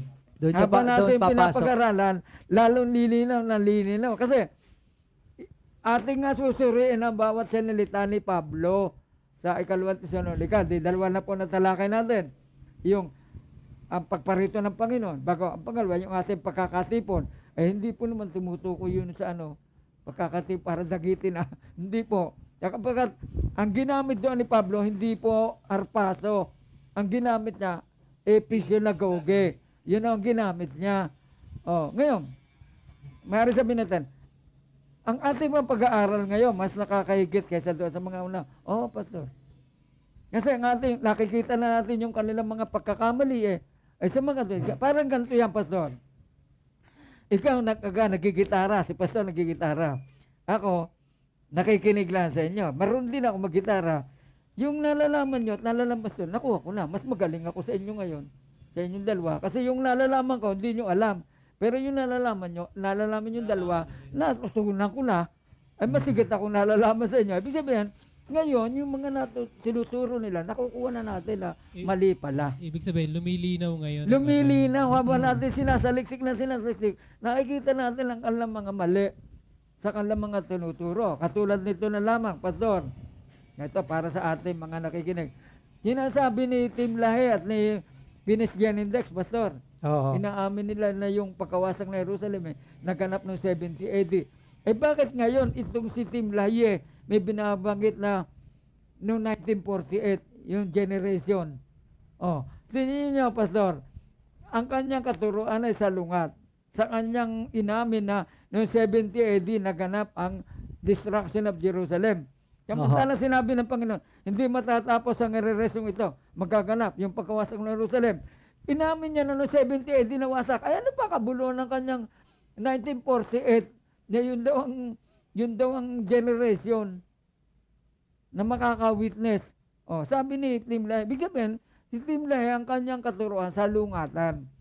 Paano natin nalaman? Gawa ng kanyang aklat na isinulat na ating nabasa na kanya pala sinulat ay salungat sa sinasabi ng Biblia. Kaya atin nakukonclude na kanyang tinuturo ay mali. Kaya natin nakukonclude dahil na-compare natin yung kanyang aklat na sinulat ay hindi talaga nakasangayon sa Biblia. Sabi ng Panginoon, di matatapos ang generasyong ito. Mawawasak ang templo sa Jerusalem. Ngayon, inamin niya na noong 70 AD na wasak ang templo sa Jerusalem. Inamin din ni Binisgian Index. Pero silang dispensational Pero yung tinuturo ni Tim Lahaye, in 1948, ang generation, in 1948, nung ang Israel ay manumbalik, Pastor. Ito ang kanyang katuruan Halusalungat. Hindi maintindihan kung alin talaga. At saka ito pa, Pastor. Sinasabi niya, ang abomination of desolation ay paglalagay ng rebulto sa inner sanctum o sa sanctuary. Pakinggan natin sa Lucas kung ano Pastor, yung abomination of desolation. Ipinaliwanag ni San Lucas na yun Roman armies Pag nakita nyo, yung sinabi ni Daniel, nakatayo sa hindi niya dapat katayuan, tumakas na sa mga bundok. Pinaliwanag ni San Lucas na ito ay Roman armies. Yung Roman armies ang magde-desolate sa Jerusalem at sa templo. Hindi sinabi ni San Lucas na unawain ang bumabasa. Pinaunawa niya na nga. Oo. Yung sinasabi sa Matthew, sa Marcos, yung sinabi ni Daniel sa Daniel chapter 9 na nakatayo sa hindi niya dapat katayuan, unawain ang bumabasa. Pagdating kay Lucas, pinaliwanag niya. Pero Pastor, ang tuturuan ni Tim Lahe? Yun doon ang abomination of desolation, paglalagay doon ng rebulto ng Antikristo sa inner sanctum. Napakalayo, Pastor. Mhm. Napakalayo sa katotohanan. Sa mga tuwid, dahil nababasa natin ang kanilang mga aklat, kaya nakakapag-conclude tayo. At napagtitibay natin kung ano talagang tamang paliwanag. Kung ano tama talaga, Pastor. Kapagkat ang Panginoon sa Kristo nagsalita, Pastor sabi niya, hindi matatapos ang generasyong ito. Sino ngayon ang tama? Ang paliwanag ni Tim Laye noong 1948, yung generation ng mga Hudyo, sinabi naman ni Tim Laye din at ni Tim Laye, ni Halinse at ni Finis Index naganap yung 70 AD. Sa mga katuwid, yung generation na yon nasasakupan nung 70 AD, hindi lalampas ng 70 AD. Yan ang katuruan ng Panginoon. Kaya nga ho nung mamatay ang Panginoong Jesucristo, simula nun hanggang sa 70 AD, almost 40 years. Oo, Pastor. One generation yun. Yun, Pastor. Doon po naganap yung sinabi niya Oo. na mabawasak ang templo sa Jerusalem. At ito nga po, Pastor, yung ibang grupo na tinangangalandakan sila doon, nangangaral lamang ng Ebanghelyo ng Kaharian. Pastor, matagal nang tapos yun Yung Matthew 24:14 na kailan daw pangaral para dumating na Panginoon. Samantalang sinabi ng Panginoon sa Marcos 13:10, Pastor, Oo. kinakailangan munang may pangaral ng Ebanghelyo bago mawasak ang Jerusalem. Sa mga kung 70 AD nawasak, bago mag 70 AD, naipangaral na Ebanghelyo ng Kaharian. Oo, kasi sabi ng Panginoong Jesucristo, walang isa mang tuldok o kudlit ang mawawala. Nung araw, ang pagkakala ko doon, Pastor, yung banal na kasulatan ang sinasabi, yung palang sinasabi ng Panginoon doon, yung lahat na sinabi niya sa Matthew 24 na yon, walang isa mang kudlit na hindi mangyayari. Mangyayari lahat yung sinabi niya. Mangyari muna bago Pastor, mawasak. Yung pong Matthew, yung verse 24, kasama lang nyo sa mga magaganap hanggang 33 po, sinabi niya, Pastor. Oo. Mula 3 hanggang 33, lahat ito magaganap. Yung 14, isa lang yun sa mga dapat mangyari. Dapat mangyari. Sa panahon natin, Pastor, yun ang parang pinaka-major na inaasahan nila. Yan ang mga pinapangaral ng mga dispensation. Tapos pangalawa pa, Pastor, na para bang, hindi naman natin ninano ang Jerusalem, ang mga Hudyo, ang Israel. Pero para bang sa mga dispensational pastor ay nakasalalay ang pagparito ng Panginoon dahil sa bansang Israel. Sa tindi ng pangangaral. Kailangan mangaral ka ng mangaral para dumating na. Hindi, tsaka yung para bang nakasalalay sa bansang Israel ang pagparito ng Panginoon. Yung parang siya ang timetable. Oo, parang ang timetable, yung laging tinitignan nila ngayon ng Israel na kung ano nangyayari na kapag bumalik na ang Israel sa bansang ito. Yan pagkakamali ni Tim Laye doon sa yung fig tree. Oo. Sa sinasabi niya, pagka namumulaklak na. Sinasabi naman doon niya, before the destruction of Jerusalem Ibig sabihin sa pinto na, ibig sabihin, nandyan na yung inyong kahatulan, malapit na. Pastor, yung binabanggit doon, pinabasa kay Pastor Abi na 32 to 33, ayun sign of the destruction of Jerusalem Yun yung sinasabi ng Panginoon. Kasi ginagawa nila, napakalayo ng kanilang pagkapaliwanag doon. Ngayon, Oh. bakit natin natututunan na ganyan ang masasabi natin pinakaangkop na paliwanag? Kasi, Pastor, matyaga nating pinag-aaralan. Kinukumpare-compare natin yung Oo. sinasabi ng iba. Matyaga natin pinapag-aralan. Nasabi nga doon ni Apostol Pedro, na ikinasisisay ng mga walang tiyaga sa kapapahamak din naman nila. Dahil nga hindi nga sila nag-aaral, mali sila ng pagpapaliwanag. Yan Ito po kasi nakasulat sa magandang balita, pinagkaano kayong inanok po. Dito sa magandang balita, sabi niya, sa lahat ng sulat niya tungkol sa paksang ito, ganito ang lagi niyang paalala. Kaya lang, ang ilang bahagi ng kanyang mga sulat ay mahirap unawain at binibigyan ng maling kahulugan ng mga mangmang at magugulo ang pag-iisip. Ganyan din naman ang kanilang ginagawa sa ibang kasulatan. Oo. Pastor.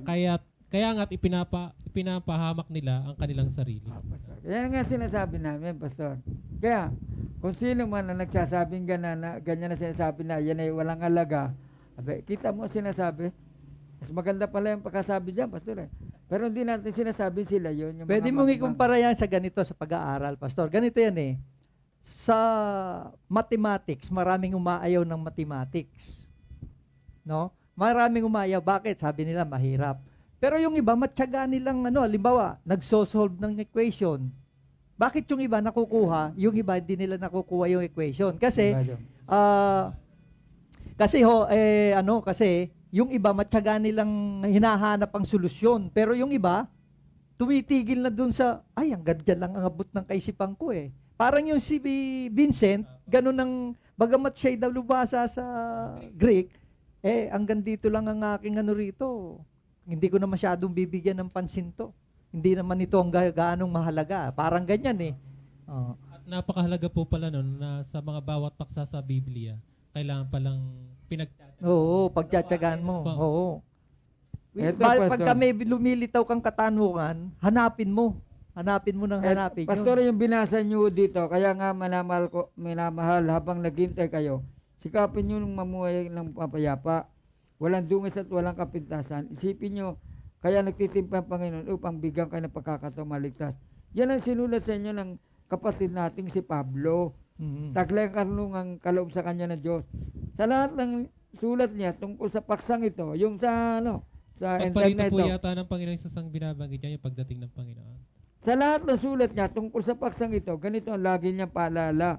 Kaya lang, ang ilang bahagi sa kanyang sulat, mahirap unawain at binibigyan ng maling kahulugan ng mga mangmang at nagugulo ang isip. Ganyan din ang kanilang ginagawa sa ibang kasulatan. Kaya nga, pinapahamak nila ang kanilang sarili. Sir, pagka binanggit natin sa salita pinapahamak, ano ibig sabihin yun? Wala bang kinalaman sa kaligtasan yun? Kailangan pa ba ilagay natin dyan na kaya nga sila hindi maliligtas? Kailangan pa bang ilagay yun? Mapapahamak eh. Po pala. Basta ano ba ibig sabihin ng mapapahamak? Oh. Huwag natin sabihin mapapahamak eh. Hindi po, ano po ba yan? May iyahalin tulad sa ikaliligtas? Kabaligtaran. Parang ibang salita din yan eh. Ano Magkabaligtad. ba ang salita? Ikaliligtas. Pag ikaliligtas, maliligtas ka. Pag ikapapahamak, Kapapahamak. Hindi po, ibig sabihin po, ang inano rito, kapag mali ang interpretation mo sa Bible, ikapapahamak mo. oo. Ano pa? Kaya mo, Natural. mali na nga ang paniniwala mo. Paano Kaya nga po. gagawin mo noon? Ililigaw ka nun eh. At saka tinutukoy dyan pa sa Santiago, Pastor, nagtuturo ka ng mali. Oh. Kaya nga, wag maging Apostol guro. Pedro po. Wag maging guro marami sa inyo sapagkat hindi kayo may malaking pananagutan. Oh, may pananagutan ka pag nagturo ka ng mali eh. Dahil kabaga, napahamak ka na sa mali mo paniniwala, ituturo mo pa yan sa iba. Kaya nga, pumapasok yun daw, Pastor, sa sinabi ng Panginoon, bayaan nyo sila. Ang Oo. bulag na umakas sa kapabulag, para sila sa hukay mahulog. Hindi tinuruan lang ako niyan eh. Pero sabi ng Panginoon, pati yung tinuruan eh. Mapapahamak din eh. Dahil yun ang pinaniwalaan niya. Pastor. Ang pinaniwalaan mo yung mali. Kasi binabaluktot mo na isip mo ng tao doon eh. Kasi katulad nito, Pastor, bigyan kita ng limbawa. Yung bata na maliit, pinasok sa eskwela. lahat ng sinasabi ng teacher niya, pinaniniwala niya kasi yun ang teacher.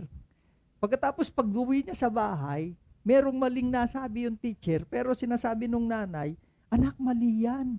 Mali yung natutunan mong yan, mali yan. Ay, hindi yan po ang sinabi ng teacher ko eh.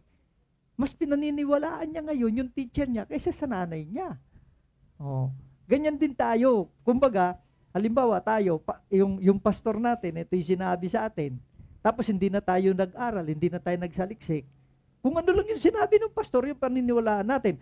Pagkatapos merong nangaral na totoo yung sinasabi niya, tama yung sinasabi niya, ayaw natin tanggapin yung kasi ito yung iniaral sa atin ng pastor natin eh. So, natali na tayo dun sa maling paniniwala. Kaya Yun yung ikapapahamak natin. Kaya nga, Pastor, sinasabi ko na panuudin yung una natin talakayan, Pastor. Na kaya nga, dahil nga may una ng tinanggap na aral. Oo. Kaya napakahirap nilang tanggapin yung katotohanan. Dahil meron na silang unang tinanggap na katuruan na hindi nila talaga. Hindi mabura-bura yung Hindi mabura sa rapture. isip nila. Hindi mabura-bura yung antikristo. Kaya natin tinuturo to para yung kanilang maling paniniwala na tanggap ay mawala at ang mapapalit ay yung katotohanan. Malalaman nyo anyang katotohanan. Sabi na, at ang katotohanan magpapalaya sa inyo. Ano ba ang katotohanan? Wala secret rapture. Walang rapture na dadali sa langit 7 taon at magdurusa yung maiiwan. Walang ganun eh. Pagka yun ang paniniwala mo, ayun na lang yung dadaig sa iyo. Sumasalungat lahat po yun sa Salungat Biblia lahat eh. yun eh. At doon, tingin mo, sino maiiwan? Nasabihin nila, pagdating ng Panginoon sa second coming, lahat na masami, lipul eh. Sino pa maiiwan? Diba, kababasan nyo lang, Pastor, na nakarana, at nilipol silang lahat. Mangyayari yun sa second coming. At saka yung second coming ng Panginoon hindi naman ang binibigyan ng halaga doon yung rapture eh. Ang binibigyan ng halaga, kung babasahin mo lahat yung bagong tipan, nakapatungkol sa resurrection Sa pagkabuhay na magmuli. Sa pagkabuhay na maguli. Yun Kasi Pastor, yung tinutukoy unang Tesalonica, ang tinatalakay doon, pagkabuhay na magmuli. Yung bubuhay yung magmuli, yun ang aagawin. Ang tinuturo talaga doon, resurrection, di rapture. Yung tinuturo, resurrection yun, yung magaganap sa huling araw. At yung huling araw na yun, yun ang second coming. Kaya dalawang mangyayari sa second coming ng Panginoon. Resurrection at saka translation.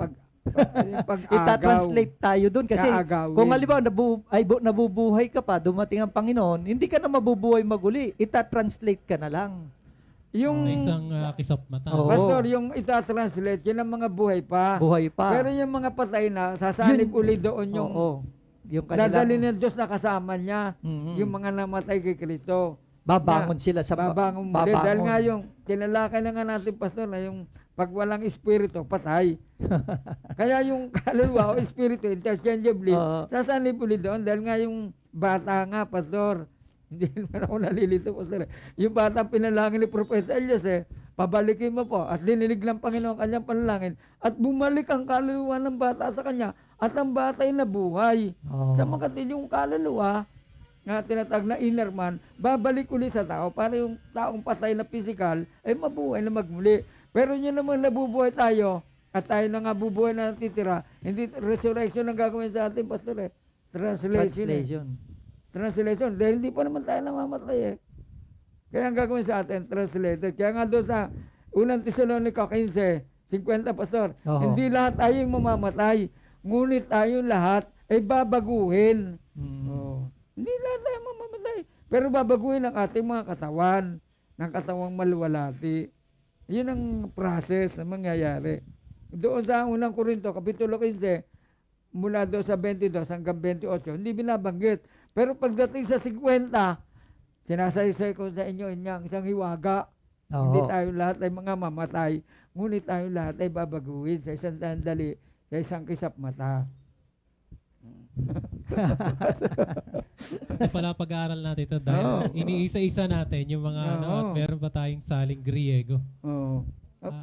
Alam mo, Pastor, napakahalagang salitang original para malaman natin kung ano nga talaga ang sinasabi. Sayang lang po yung si Marvin Vincent, pahapyaw lang ang kanyang pag-aaral na ginawa. Ayun ang sinabi. Yan ang sinasabi, pahapyaw lang. Dahil kasi, Pastor, paano nila bibigyan ng malaking pag-aaral? Hindi nga nila naunawaan. Sige, Pastor. Kaya ang tao hindi dapat maninino ng tao. Kapagkat meron talagang binibigyan ng pagkaunawa, Pastor. Eh, hindi naunawaan ni Marvin Vincent. Hindi daw naunawaan. Si Saint Agustin, eh talagang hindi niya daw naunawaan. Sinasabi ni Pablo, mabuti pa tayo. Kasi alam mo, Pastor, ang source of information natin, nakukuha din natin sa kanila. Sa kanila nang Sa kanila din ang gagaling ang ano. At saka sa kung ano talaga sinasabi ng Biblia. Pastor, at tingnan niyo, Pastor. Tayo naniniwala ng tamang paraan ng pag-interpret according to context. Pero sila, minsan hindi na konteksto ang ginagamit nila. Wala na sila sa konteksto. Kaya nagkakamali sila. Kaya huwag tayong aalis doon. Kasi ang pag-interpret ng Biblia must be according to context. Yung context na yun, preceding verses and succeeding verses. Kung ano sinasabi sa naunang talata at sa mga sumusunod na talata. Kung ano talaga binabanggit. O, tingnan, Pastor. Doon sa unang Tesalonica 4 hanggang 13, binabanggit po doon pagkabuhay na muli ng mga patay. Sa 13. O. Oh. Ang binabanggit doon sa unang Tesalonica 4:13. O, pagkabuhay na magmuli. Sa makatid, yung rapture, magaganap po yun sa pagkabuhay na magmuli. Eh, kailan ang pagkabuhay na magmuli? Sa second coming. Kaya kinukonclude natin, yung rapture, yun ang second coming. Hindi bukod doon ng 7 taon. At pag sinabing bukod, pakita naman nila kung mayroong bukod na 7 taon. Wala ho. Dahil sabi ni Pablo, sa Panginoon na tayo magpakailanman. Pag tayo dinagit na, magpakailanman na. Walang susunod na event pa na 7 yung para sa Antikristo to accommodate the alleged reign of the Antichrist and the 1 year millennium. Wala. Then eternity na sabihin niya, Pastor, di wala ako pala kalatoy-latoy.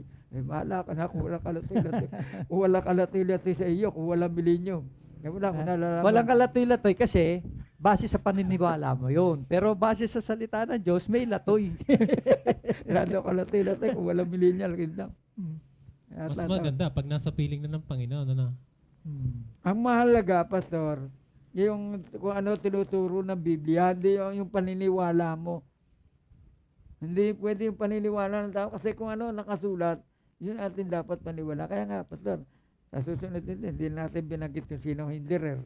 Kung sino yung manupsi. Kasi lalabag tayo sa ating paksa. Huwag magtuturo ng higit. Kung si Pablo nga, Pastor, mababasa mo dito. Hindi nga niya binanggit, ano karapatan natin? Para pangunahan pa natin si Pablo. Oy, Pablo, ba't hindi mo binanggit?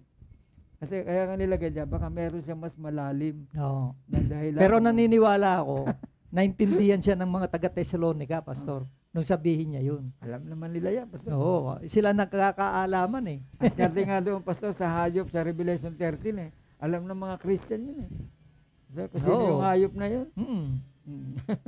Kaya inilagay sa lihim ang kanyang pangalan. Kaya gano'n na binabanggit. Kasi pag na-detect yan ni Emperor Nero, Pastor, Lalo silang pahihirapan. Baka sila ipako ng patiwarik sa alam mo, ang kasama kahayupan niyo si Emperor Nero. Isipin niyo si Pedro pinako pabaliktad. Si Pablo pinutulo ng ulo. Alam niyo sino pumatay? Ayon doon sa Book of Martyrs, si Emperor Nero ang nagpapatay, nagpapukot ng ulo ni Apostol Pablo. Ay sino pa sasabihin nating hayop kundi si Emperor Nero noong 1st century. Kaya binabase natin ang ating pagtuturo. Hindi natin binabaliwala ang history, Pastor. Hindi mo pwedeng baliwala yung history kasi binaliwala mo paano matetres. Kung tama. Kung inuhula ay fulfilled na o hindi pa. Kaya nga, Pastor, ito. Kailan nawasak ang templo? Ng 70 AD. Sa makatid, yung preaching of the gospel of the kingdom, naganap na bago pa ang 70 AD. Sapagkat yung 24:14 ay magaganap bago ang pagkawasak ng templo. Kaya nga yung pastor babaeng kaya niya doon sagutin ang mga lahat ng doktrina sa Xenova. Sabi ko, pag tayo pumunta, sino nag-utos sa inyo na ipangaral nyo ang ebanghelyo ng kaharian? Pastor, yan ang unang tanong. Sino nag-utos sa inyo? Si Russell. Nag-utos niya ng Panginoon sa Kristo. Sino inutusan niya? Yung mga first disciple.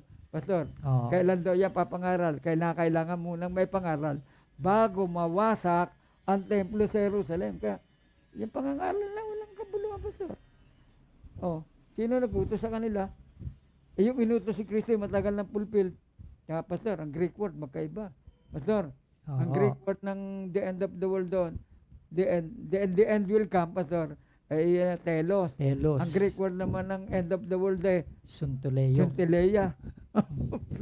Sa una namin patalakayan, no? Paano mangyayari ngayon na ang Matthew 24:14 ay future pa? Nakatulad ng ginagawa ng mga tigatansa, Pastor. Oo. Oh. Sila daw nangangaral ng ebanghelyo ng kaharian. Kaya daw hindi dumadating si Kristo eh. Dahil hindi daw pinapangaral ang ebanghelyo ng kaharian. Eh kung tatalungin naman natin ang Panginoon sa Kristo, na kanya salita ay authentic, Pastor, kinakailangan munang maipangaral ang ebanghelyo ng kaharian. Kinakailangan munang mauna. Saan? Bago mawasak ang templo. Kasi ang inuhula ng Matthew 24, mula sa 3 hanggang 33, magaganap lahat bago mawasak ang templo.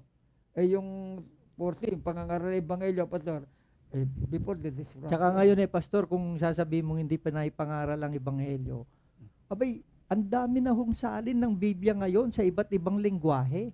Pagkatapos sasabihin natin hindi pa naipapangaral. Saka napakaraming talata, binanggit natin, Pastor, si Pablo mismo nagsasabi na ipangaral nila sa buong sanlibutan. Oo. Yung sanlibutan naman yung Roman world, Mm. Pastor. Roman world, hindi yung buong universe na. Kasi yung nasasakupan lang ng Roman Empire. Maraming sakupan lang mga empire noon eh. Kaya na nga nung magpatala si Maria Joseph eh, ano sabi? Inutusan ni Augustus, Augustus. si Emperor Augustus, Oo. na magpatala ang buong sanlibutan. Mm. Oh, ang sinasabi niya, buong sanlibutan, di sakop ng Roma, sa Luke 12:1. Ay kung buong mundo yon, kung buong mundo, pastor, di ang hirap ng pagdadaanan Ngayon, ng Pilipinas. Pastor, paano natin lalalaman yan? Nagsasaliksik tayo, Pastor. Pinagsisikapan natin pag-aaral. Pinagtitiyagaan natin Tsaka hindi ho pag-aaralan. natin layunin dito na ipagtunghayaw ang salita ng Diyos na para bang nagmamagaling ho tayo eh. Hindi ho eh. Ang hinahanap po natin, makita ng bawat isa kasama tayo ang katotohanan na sinasabi ng salita ng Diyos. Pastor, baka ang ating mga kasama sa talakayan, nagtataka bakit biglang nagkagalito tayo, Pastor. Hindi po, okay. Sabi Hindi po rito, Pastor, meron nga pong nagsabi, si Ate Pe Katibayan, sabi niya, mahalaga ang mga katuruan na aming nalalaman, binabasa po namin, pero hindi po namin maunawaan. Maigi, salamat po, Pastor Nato, Pastor June, at Pastor Abe. Abe. God bless po. Salamat din po, Ate Pe, at least naalalaman namin kayo po ay natututo sa ating talakayan, sa ating pag-uusap. At alam natin na yung mga nandyan, no? Yan, sila Sister Nene de la Cruz, Pastor Marjolin Banaria, nandyan din po. Sister Lisa Susi, then yung pang mga iba, no? Yung iba naman po, dahil may trabaho pa, mamaya pa ho sila makakapanood ng ating talakayan. Pastor, itutuloy po natin mga kapatid, mga katalakayan. Dadalwa pa lamang pong mga pananalita ang ating natalakay. Una, yung pong pagparito ng Panginoon. Pangalawa, yung ating pagkakatipon sa Kanya. Na yun ay nakalagay po doon sa sinulat ni Apostol Pablo. Yung po lamang dalawang iyon na natapos natin tinalakay. Tsaka talatang isa lang yun, Pastor. So, Talatang 8 ang ating binasa. ngayon, meron pa po tayo tatalakayin 3. Mm. Hanggang sa matapos po natin yung hanggang sa kapitulo 8. Talatang 8 ng kapitulo 2. Hindi po namin mapupinutol muna sapagkat baka po kayo mainip sa haba. Sa susunod na Martes po, itutuloy po natin talakayan at ang ating pong tatalakayin Yung susunod na bahagi. Sa susunod na bahagi po na sinabi ni Apostol Pablo. Ito pong dito po sa 2:2 ang kaarawan ng Panginoon, ito po by rapture o second coming. Yan po ang ating iniisa-isang pag-aralan. At pag tinapag-aralan natin, at pagtibay natin, ay talagang mabubuo na, lalaya na po tayo sa kamalian na ito po second coming o rapture. Lalaya na po tayo at mahihimay po natin mabuti na hindi po ito maaaring maging second coming o rapture Pagka ito po tilalakay natin. So, salamat po sa inyong pagtitigang pag-aaral at pakikinig at pakikisa sa pag-aaral na ito. Meron po kasing iba ganito. Kung kayo man po ay nakakadinig nito, kinukuha po agad nila. Halimbawa ako po, nang madinig po nila ng tinuturo ko sa end time, parang naiba, nilalayuan po ako ng iba. Tinuturo sa kanilang namumunong pastor na ako iwasan. Yan po, tahasan ko sinasabi sa inyo. Yan si pastor nato niya, iba na ang tinuturo. Sipin nyo, ang nadadanasan ko po, mga kapatid na nakikipag-aralan, yan, dinanas ko po yan, na ako'y sinasabi nila na ako daw po iba na tinuturo. Ngayon, ang tanong ko po sa kanila ganito, ano po yung iba? Paliwanag po nila kung kaya nilang paliwanag. Pangalawa, ay yung po bang kanilang pinaniwala, alam nila kung saan nanggaling, kung kailan nagsimula, alam po ba naman nila? Huwag po agad silang mag-uusba na ang tinuturo ni pastor nato iba na. Ano po yung iba sinasabi ninyo? Kung kayo naman ang tanongin ni pastor nato, yung ban inyong pinaniwalaan, alam nyo kung saan nagsimula? Sino nagturo niyan? Alam nyo po ba? Baka hindi ko kayo makasagot. Huwag kayong padadaig doon sa nangunguna sasabihin, huwag nyong kakausapin na si pastor nato. Iba na tinuturo niya. Huwag nyong paniniwalaan yung ganyan. Baka kayo madamay. Kaya nga ho, Pastor, nung ating pasimulan nitong talakayan, ang ginamit ho nating teksto ay huwag hihigit sa nasusulat. So, ibig sabihin no, talagang ang pagbabatayan lang natin, banal na kasulatan. Hindi yung anumang iniaaral ng tao. Kung ang amin pong sinasabi ay walang basihan sa banal na kasulatan, huwag niyong paniwalaan. Pero saka, pastor, hindi po ako maaari matakot dyan sa sinasabi ng iba. Alam po namin na tinuturo namin, nakasulat sa Biblia, at kung ano ang tinuturo ng Panginoon sa Kristo. Tingnan niyo po, ang itinuturo ng Panginoon sa Kristo, ang pagkabuhay na magbuli, magaganap sa huling araw. Yan po ang tinuro ng Panginoon. Kailan po ang huling araw? Sa second coming po. Ang huling araw po sa second coming. Kailan po yung second coming? Kailan po yun? Magaganap sa pagkabuhay na magmuli. Pag binuhay na po matay, yun na po ang second coming. Wala pong bukod na 7 taon. Kaya po, amin po tinuturo na ang rapture po magaganap sa second coming. Kasi po yung rapture po, ang itinuturo po doon, resurrection. At yung po resurrection, magaganap sa second coming. Sino po nagturo noon? Si Pastor Nato, si Pastor Jun, Pastor Abe. Hindi po. Ang nagturo po noon, ang Panginoon sa Kristo at si Apostol Pablo. Basahin niyo po yung Biblia. Kaya hindi po kami natatakot. Kahit kami panghilagan nyo, itakwil nyo kami, hindi kami natatakot. Kasi nalalaman namin tinuturo ay yun ang katuruan ni Apostol Pablo, ni Apostol Pedro, at ng Panginoong Jesucristo. Kung kaya nyo kami refutin, pumunta po kayo dito.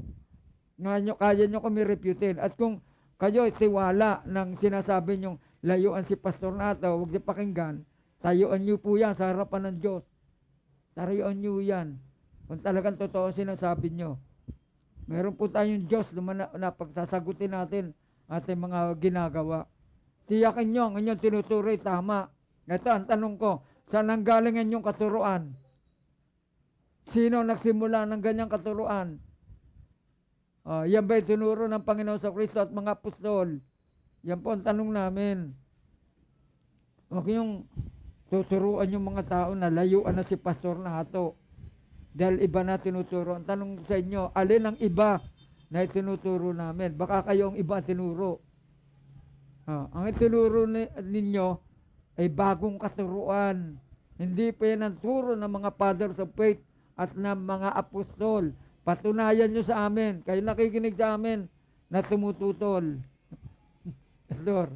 Okay, so maraming salamat po sa inyong pakikipagtalakayang muli sa hapong ito at purihin po ang Panginoon. Nawa po ay panibagong kaunawaan ang ating natanggap mula sa ating pag-aaral ngayon. Sige po, tayo pong lahat ay magpasalamat sa Panginoon sa ating natamong biyaya sa hapong ito.